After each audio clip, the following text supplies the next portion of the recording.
Yeah. Has he played a lot of these super tournaments against Blitz? Not to take anything away He from played in March in what was it called this year? I think it was called Tal Blitz. Oh, right.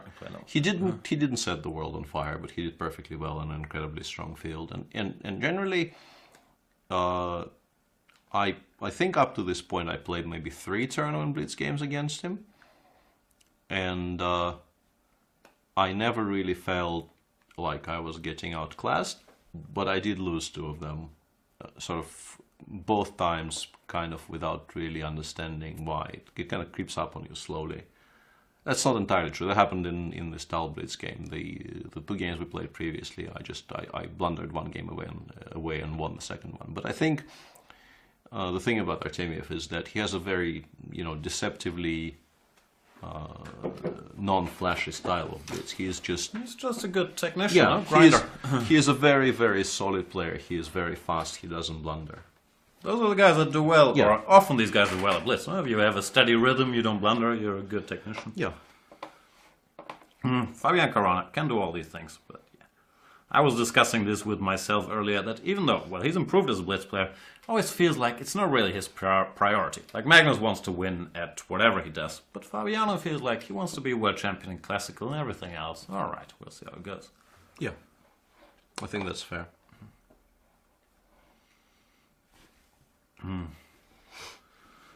Abbey World 69 is asking, when will Anand win a super tournament? Anand, he did win the World Rapid. Yeah, he won the World recently, Rapid, and if that counts.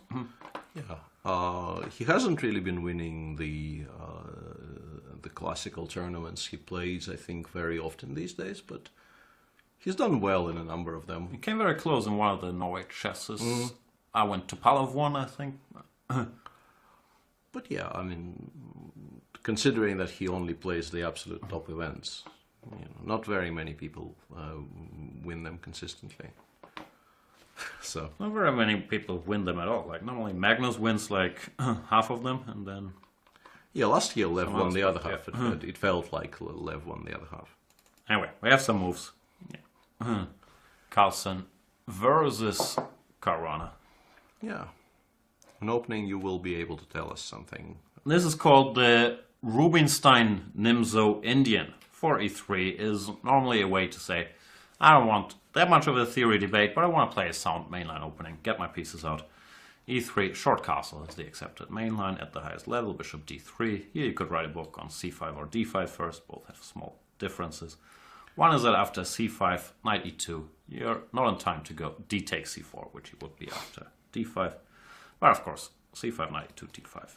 A very main line of chess. c8, knight d5.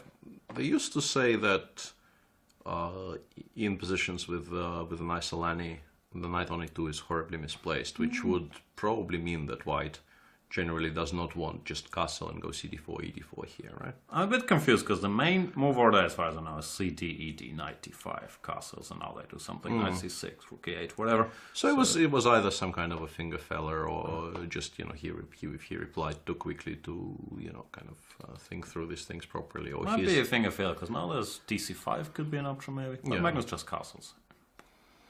But also, it gives white the option after she takes d4 of taking on d5 and then taking on d4, although you're not going to get very much there. And cd4 has been played, so we'll see if Magnus wants to deviate. No, and he just takes with the e4. I think, as I said, this used to be understood as never being anything at all for white, because it was felt that the knight has to be on f3 to control more central squares to support your kingside play in the future and so on. But it's still obviously very playable. And maybe this including a3 did achieve a little something, because if we do, I'm not sure how much opening theory we want to discuss, just brief. If we do this, I'm reasonably sure they often go rook e8 and bishop f8 in these lines, so you don't have to get stuck with the bishop here. So yeah, we'll see. And Fabi went with a very quick knight e7, knight g6, diffusing the battery. One thing I was kind of wondering about was knight c3, bc3, e5, but once again that's a whole different game and maybe also not very good, so let's ignore it. Yeah, with a knight on f3 here you would go h4 very happily. This is, immediately we have a position where it's quite obvious that you'd be a lot happier with a knight on f3 here than a knight on e2. Bishop g5 would always be a move. Knight g5, queen h3 would be an idea in all these positions. And in general, yeah, you do prefer it on f3. But you never get this position with a knight on f3. No one would do this. No. Knight takes d5, e5 played. Queen takes d5 was... What do you call this structure? In German it's Widder. These two d-pawns staring each other down. I don't think it has a name in Russian chess nomenclature. Bishop d2 played, yeah, I'm not at all surprised the bishops were not traded on d2. Bishop f4 is a clever little move, though. That's cute. Saying, please let me check with you. Yeah, also not gonna happen, but c7 is the square where this bishop kind of wanted to be, so yeah, Fabi is no longer dodging this exchange. Nice board vision by Magnus to spot moves like ideas like bishop f4. So. Yeah, rook e8, queen bishop c7, queen c7. These positions sometimes are slightly better for white. Yeah, I think it might be seriously better. Knight goes here, the bishop goes here. f4, this f5 can only be also. passive. This is looming. Yeah, f4, f5 is something that I would be extremely interested in with white here, but then again, It's what you did to Smatesy Boy. It's fresh in your head. Sort of, yeah. But also, I think the reason knight c3 was played first was that black were kind of threatening bishop b5, queen takes c2, and Magnus did not want to allow that because the difference in bishop quality here is arguably the largest explanation for why white is slightly better in these positions. Queen g3 is slightly surprising, though. I think this is kind of minimizing the playing field to an unnecessary extent. Unless the d5 pawn just falls, which it might do. They takes, bishop c6 played, and he even took on g6. This I do not like. He's dumbing it down to just good knight, bad bishop, but is this enough for a victory? I think these positions are generally supposed to be holdable. It's not particularly pleasant for black, and white will play on forever, not without justification, and the famous Karpov-Kasparov game, the GH4 knight G2 game. Yeah, that game is still fresh in everybody's mind. So even at the very highest level with adjournments, people occasionally do find ways to cause problems. But that endgame, I guess you can argue, is maybe the most white can get, and even that, if I remember correctly, was a draw for the longest time. Karpov needed to make a number of large mistakes to lose that. So what does white want to do? Expand on the queen side, or what do you do? I'm not entirely sure. In particular, because of what the structure looks on the king side here, I think will struggle to make much progress. But he brings the knight here. Yeah, he's keeping the rooks on for the time being. Knight e3, rook c5, b4, b5 is like a pipe dream, but b4 will always be well met by a6, I guess, and then pushing b5 will be extremely difficult. But g3, f4, f5 at some point might become an idea to fix it, to create something you could very loosely term a weakness on the king side. But of course, in general, black's position is extremely solid, and it will be very, very difficult to prove. a4 played. White has anything at all. Bishop a4, rook c7 looks nice, but obviously it's a slightly different position. But yeah, he is at least asking questions. If you play a6, the c5 square becomes an incredibly attractive final posting for this e3 knight eventually, which is why Fabi is declining to do this, at least for the time being. And once the knight lands on b4, you will have to start thinking if a6 is a threat or not. So. And after a4, a5 was a little awkward because of rook c5 at least. So, yeah. I'm wondering why rook h8 was so necessary when it was played, but I guess maybe he did not like the idea of the white rook landing on the h file. Yeah, and Fabi goes with bishop b5 followed by b6.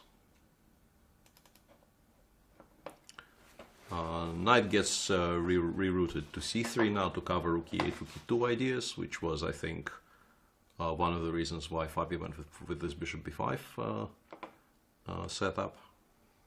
I'm reading that the video was slightly ahead of the PGN, that Colin has added a 19 seconds delay on the video, so these things match up closely. Mr. Dodgy is saying, I can't bear being 19 seconds behind on real life. Yeah. I'm dreaming of only being 19 seconds behind in real life. I think it's more 19 years. Yeah, and whilst we were discussing all those delays, it feels like Fabi made...